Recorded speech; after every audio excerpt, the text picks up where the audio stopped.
বাংলাদেশের একমাত্র আন্তর্জাতিক ক্রিকেট আইকন সাকিব আল হাসান। সাকিব আল হাসান বাংলাদেশের একটা ব্র্যান্ড। সাকিবের অনেক সমালোচনা রয়েছে, অনেক সমালোচক রয়েছে।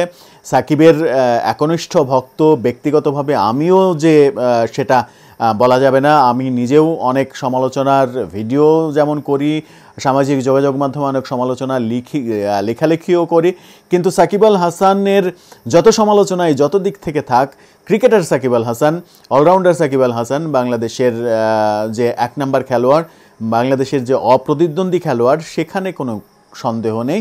সাকিব আল হাসান এবার টি-20 বিশ্বকাপ খেলছেন। পৃথিবীতে দুইজন মাত্র ক্রিকেটার 2007 সালে টি-20 বিশ্বকাপ শুরুর পর থেকে এই যে নবম আসর এবার হচ্ছে, এই নবম আসরের প্রত্যেকটা আসর খেলেছেন সাকিব আল হাসান একজন। আর একজন ক্রিকেটার ভারতের অধিনায়ক রোহিত শর্মা।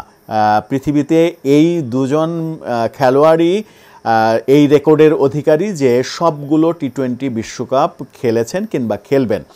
2 তারিখ থেকে এবারের বিশ্বকাপ শুরু হচ্ছে, সুতরাং বলাই যায় যে 9টি বিশ্বকাপই খেলার অভিজ্ঞতা শুধুমাত্র দুইজন ক্রিকেটারের রয়েছে, যার মধ্যে আমাদের সাকিব আল হাসানও রয়েছে।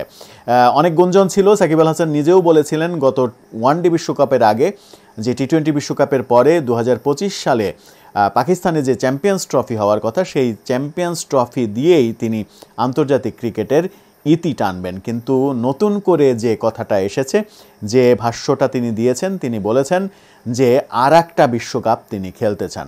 আর একটা বিশ্বকাপ মানে আর একটা ওয়ানডে বিশ্বকাপ না, আর একটা টি-20 বিশ্বকাপ তিনি খেলতে চান।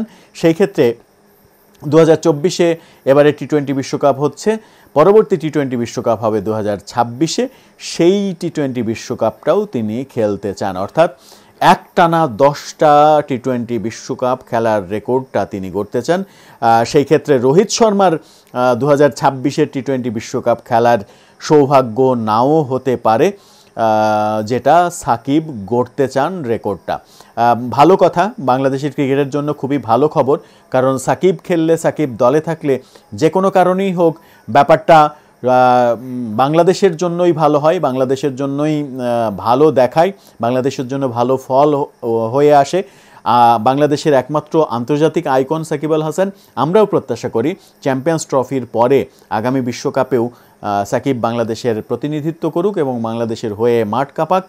যে বিশ্বকাপটা 2026-এ হবে এবং যে বিশ্বকাপটা ভারত এবং শ্রীলঙ্কায় হবে উপমহাদেশের মাটিতে, এবং সেই বিশ্বকাপটা দিয়েই সাকিব তার ক্যারিয়ার শেষ করুক, সেই শুভ প্রত্যাশা আমাদেরও রইল।